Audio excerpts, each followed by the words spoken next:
하나님의 말씀 봅니다. 하나님의 말씀은 오늘 고린도전서 15장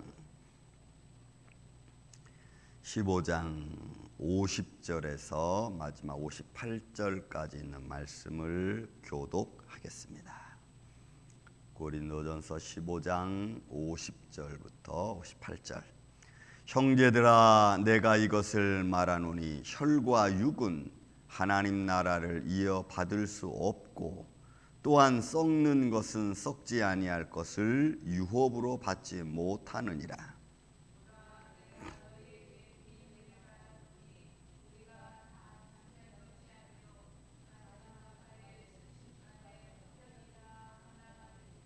나팔 소리가 나매 죽은 자들이 썩지 아니할 것으로 다시 살아나고 우리도 변화되리라.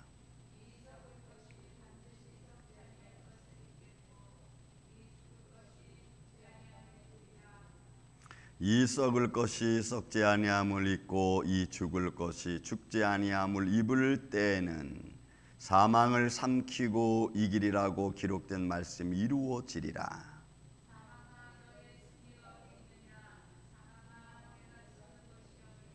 사망이 쏘는 것은 죄요, 죄의 권능은 율법이라.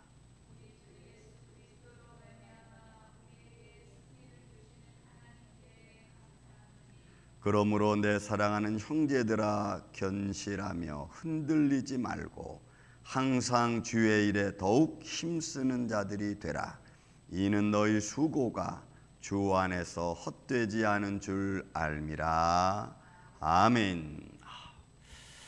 너무 좋은 말씀이기 때문에 참 말씀을 읽어도 지치지 않는 생명의 말씀이 아닌가 싶습니다.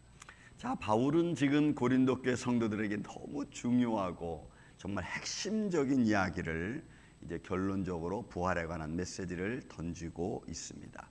또 부활에 관한 메시지뿐만이 아니고 오늘 이 부활의 신앙을 갖고 살아가는 성도들이 어떤 마음의 자세로 살아가야 되는지에 관해서도 오늘 아주 분명한 메시지를 우리에게 던지고 있죠. 자, 말씀 보겠습니다. 형제들아, 내가 이것을 말하노니 혈과 육은 하나님 나라를 이어받을 수 없고 그랬습니다.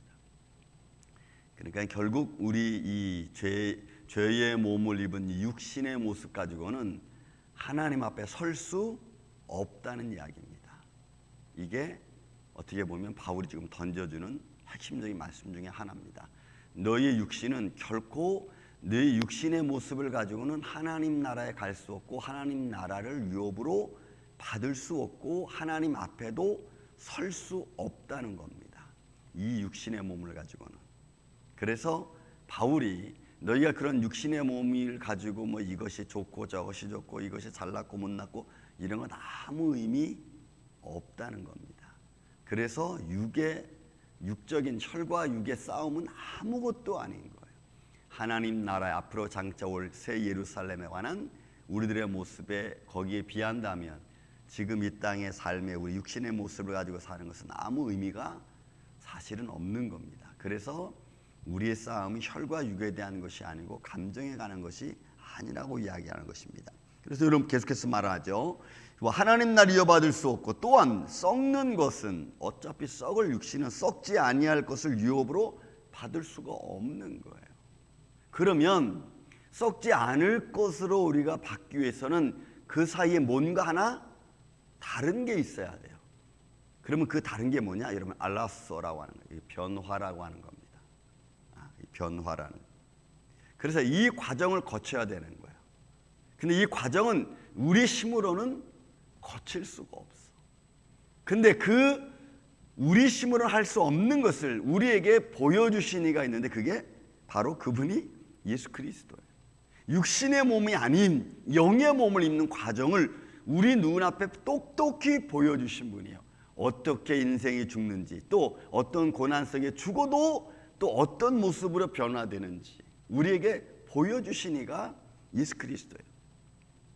그래서 보라, 내가 너에게 비밀을 말하노니 우리가 다 잠잘 것이 아닙니다. 그러니까 하나님의 나라와 도적같이 땅에 임하는데 그 도적같이 임하는 그 과정 속에 죽은 자든지 아직 죽지 아니한 자든지, 이 두 관계는 다 뭔가의 하나의 틀을 과정을 거쳐야 됩니다. 죽은 사람이든지 죽지 않은 사람이든지 하나님 나라가 도적같이 임할 때는 반드시 어떤 과정을 거쳐야 됩니다. 그래서 마지막 나팔 순간에 호련이 다 변화된다고 일단 얘기합니다. 마지막 나팔 순간에는 살아있는 자든지 아니면 죽은 자든지 나팔 소리와 함께 어느 순간에는 알라스 변화의 과정을 거쳐야 됩니다. 이 변화라고 하는 말이 뭐냐면 형질적으로 근본적으로 뭔가 바뀌어지는 것을 말하는 거예요. 이 변화라고 하는 알라스라는 단어는 그런 의미예요. 그러니까 우리가 본질이라는 말을 쓰죠. 그러니까 내 원래의 본질로 돌아가는 거예요. 이 육신도 영도. 바울은 이 이야기를 지금 고린도 교인들에게 서로 육적인 면으로 이러니 저러니 다투고 있는 그들에게 너희가 근본적인 것을 알면은 이런 지금 너희가 다투고 있는 문제들은 사실 아무것도 아니라고 하는 것을 이야기하는 거예요. 여러분, 마지막 나팔 소리에 우리는 순식간에 죽은 자가 먼저 일어나고 산 자는 공중에서 주님을 영접할 줄로 믿습니다. 데살로니가 4장에 있는 말씀을 다시 한번 바울이 이 고린도 교회도 들려주고 있는 말씀. 그러니 여러분, 그때는 아무도 모르죠. 아버지만 아신다고 예수님도 친히 말씀하셨죠. 아들도 모르고 천사도 모르고 오직 아버지만 그날 아신다. 근데 분명히 그날은 언제인지 우리가 알 수 없지만 인류가 다 죽어야 끝이 하는 것이 아니라는 것이 성경은 정확히 말씀하고 있어요. 그래서 살아남은 자도 어느 날 도적과 같이 임하시는 하나님의 영광을 보게 될 것이고, 또 그 보게 되는 그 과정은 마태복음 24장에도 그렇고 데살로니가에도 그렇고 요한계시록에도 그렇고 그 날의 과정을 이야기하고 있죠. 빛이 어두워지고 핏빛이 되고 천지가 그러면 막 움직이게 되고, 그러니까 결국 천문학적에도 문제가 생기는 거예요. 그러니까 어떤 이런 과정을 겪는 겁니다. 그러니까 죄가 사망이 끝나는 과정이 이 죽의 틀에서 나타나는 거죠. 증상으로 나타나는 거예요. 우리는 그런 것들을 보게 되는 겁니다.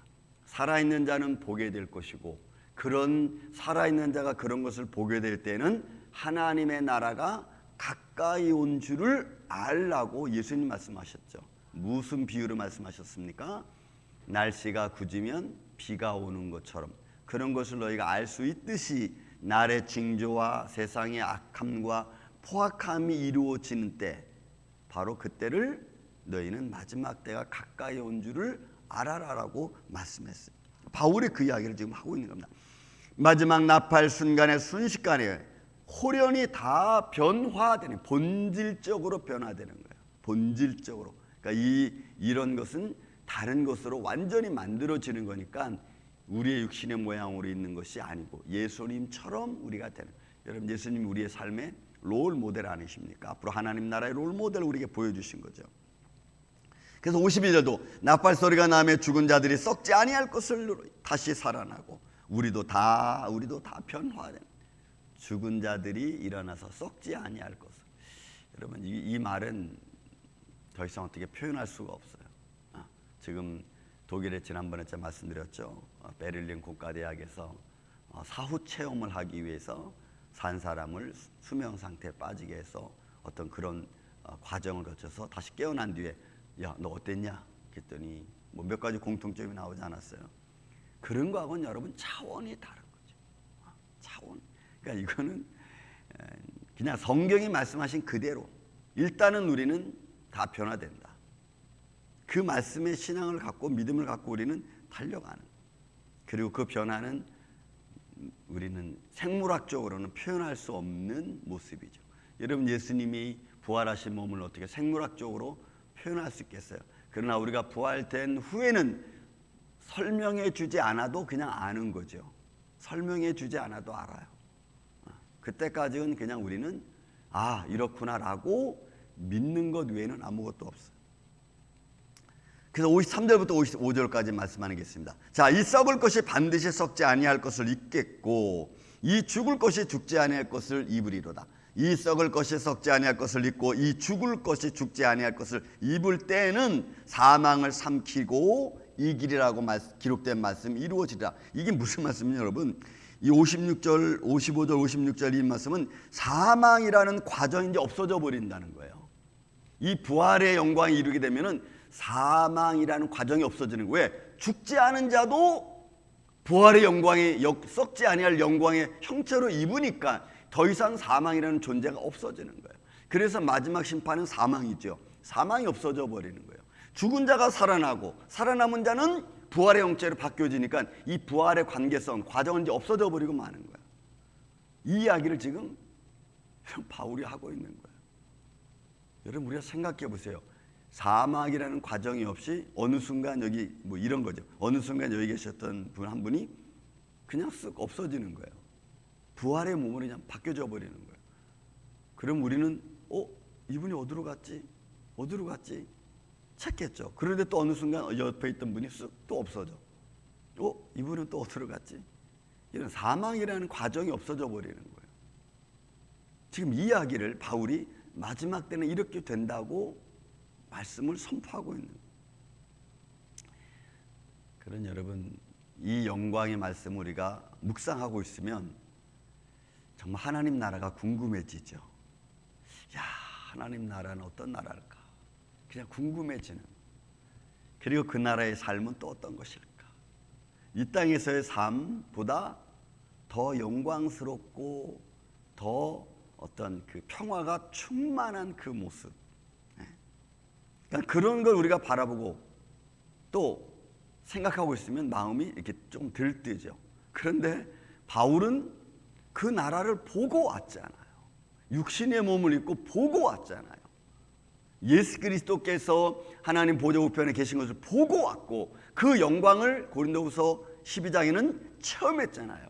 내가 수많은 물소리를 들었고 말소리를 들었고 보고 왔잖아요. 그러니 바울이 지금 그런 마음을 갖고 이런 말을 쓸 때는 바울은 막 성령이 충만했을 거라고. 그런 바울의 그 표현을 우리가 지금은 볼 수 없지만 그 얼굴을 보고 이 말을 전하는 모습을 볼 때는 보는 자들도 듣는 자들도 막 기쁨이 막 동조됐을 텐데, 그러니까 우리는 이 말씀을 읽으면서 우리는 그 나라를 바라봐야 돼. 저는 그 은혜가 여러분들 안에 있기를 예수님의 이름으로 축원을 드립니다. 그래서 사망을 외치는 거야. 사망아, 너 승리하는 게 어디냐? 사망아, 내가 쏘는 게 뭐냐? 왜요? 사망이라는 존재의 과정이 없어져 버리는데 너 사망아, 내가 뭐냐? 결국 너는 죄고. 보세요. 그래서 사망이 쏘는 것은 죄고 사망의 결과는 죄고, 그 다음에 그 사망을 이길 수 있는, 사망을 여지없이 말씀할 수 있는 것은 율법이죠. 율법의 권능이 사망을 여러분 제재할 수 있어요. 사망을 이길 수 있는 게 뭐냐? 율법의 권능이라. 그러니까 결국 이 율법 때문에 사망을 이길 수 있는 힘이 생기는 거예요. 그 이길 수 있는 힘이 생긴다는 것은 죽지 않는다는 얘기가 아니고 죽음이 별 의미가 없다는 거예요. 그래서 여러분 이 사망의 과정은 없어진다니까. 이제 부활의 순간이 오는 순간에는 이런 사망이라는 것은 없어지는 거예요. 이게 마지막 때의 모습입니다.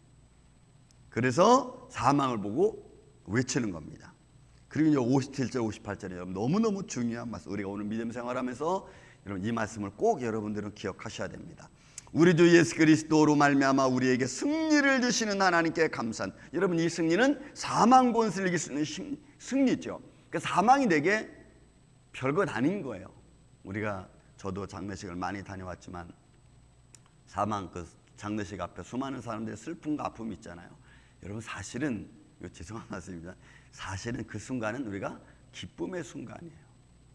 여러분 예수님도 시편에도 그렇고 예수님도 그렇고 성도의 죽는 것을 하나님이 기뻐하셨다 그랬어요. 여러분 하나님이 기뻐하셨어요. 왜요? 더 이상 육신의 고통과 아픔과 그런 수고의 과정을 거칠 이유가 없는 상황이 되니까.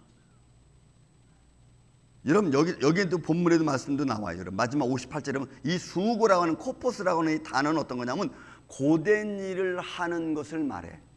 고된 일. 그게 없어지는 거니까. 그래서 여러분 성경적으로 보면은 사실은 장례식은 기쁨의 자리예요. 더 이상 인생의 아픔과 슬픔이 종결되어지고 죄의 몸이 죽고 영원한 하나님 나라를 바라보고 있는 인물이기 때문에 여러분 하나님도 기뻐하신 겁니다. 근데 우리는 그런 성경적 가르침에 대한 큰 교훈의 의미를 우리가 모르니까, 아니 말씀에도 이게 느껴지지 않으니까 자꾸 인간의 슬픔만이 나오는 거예요. 그래서 여러분 그 슬픔이 너무 커버리면은 여러분 하나님을 부정하게 된다니까. 여러분 너무 그 슬픔이 커버리면은 내 남편이 죽고 자녀가 죽고 막 이런 슬픔이 너무 커버리면은 하나님을 부정하는 거죠. 왜? 하나님이 계신데 왜 나한테 이런 아픔을 줍니까? 이런 식으로. 그게 부정하게 되는 거예요. 그래서 여러분 욥이 위대한 것 중에 하나가 뭐냐면 자녀들이 하루아침에 다 7자녀가 죽어도 주신 자도 하나님이시고 취하신 자도 하나님이시다 하고 고백을 하는 거예요. 그래서 우리 믿음이 이 부활의 신앙이 커지면 감사할 수 있는 상황이 되는 거예요. 저희 알고 있는 선배 목사님이 돌아가셨습니다. 돌아가셨는데 그분이 돌아가기 전에 우리 목사님들 모였을 때 그런 말씀이에요. 내가 죽는 날, 내가 죽음의 장례식장에 목사님들 여러분들은 다 까만 넥타이 매지 말고 빨간 넥타이 매고 와라. 그분이 그렇게 유언하셨어. 그래서 우리 목사님들이 정말 진짜 그분 장례식장에 울지 않고 기쁨으로 빨간 넥타이 매고 가가지고 여러분 우리가 장례식 치러드렸어. 그러니까 여러분 우리가 부활의 신앙을 갖는 것은 너무너무 중요한 겁니다. 그 승리가 바로 그런 겁니다. 그래서 여러분 58절 말씀 우리가 여러분 기억하십시오. 어떤 상황에도 이런 이 58절 말씀은 기억하십시오. 그러므로 내 사랑하는 형제들아 견실하고, 이 견실하다는 말은 확고한 거예요. 분명한 거예요. 견실하고요. 흔들리지 말고. 여러분 이 흔들리지 말다는 것은 어떤 상황이냐 움직이지 않는 상태를 말해. 그러니까 확고하고 분명해서 움직이지 않는 거야. 어떤 아픔이 와도 슬픔이 와도 움직이지 않는 거야. 신앙은 흔들리지 않는 거야. 항상 주의 일에 힘쓰는 자가 되라. 항상 주의 일에 더욱더욱 힘쓰는 자가 되라. 왜 그렇습니까? 이는 너희 수고, 알포스라는 말이죠. 고된 일을 유발하는 거죠. 고된 일을 하는 과정. 이 너희 수고가 주 안에서 절대로 헛되지 않아. 믿음의 길은 어떤 것인지 여러분 헛될 수 없습니다. 믿습니까? 왜 그러냐면 그 믿음의 일은 바로 살아계신 하나님을 위하여 기쁘게 하는 일이기 때문에 그 수고가 육신적으로 힘든 것 같지만 하나님 앞에서는 영광되는 일이에요. 그래서 주의 일을 하면서 힘쓰고 애쓰는 것은 다 하나님이 갚아주시는 줄로 믿습니다. 하다못해 여러분 하나님의 기쁨을 위해서, 협력을 위해서, 코이노니아를 위해서 교회에서 휴지 하나 주는 것도, 성전을 아름답게 하고 싶은 마음으로 주는 여러분들의 마음이라면 그것조차도 하나님 앞에서는 헛되지 않아요. 믿습니까 여러분? 그래서 우리는 살아계신 하나님을 믿고 나아가는 마음이 너무너무 중요해요. 너희 수고가 헛되지 않은 줄을 알미니라. 그래서 여러분 우리는 이런 말씀대로 담대해지고 이런 말씀들로 우리가 견고하고 확고해서 어떤 상황에서도 우리가 흔들리지 않고 뚜벅뚜벅 믿음을 향해서 우리가 걸어가는 거예요. 주님이 나를 부르시는 그날까지 우리가 그 길을 가는 거예요. 저는 이런 믿음의 모습이 오늘 예배자들 위해 우리 임마누엘 장로에 충만하기를 예수님의 이름으로 축원을 드립니다. 사랑과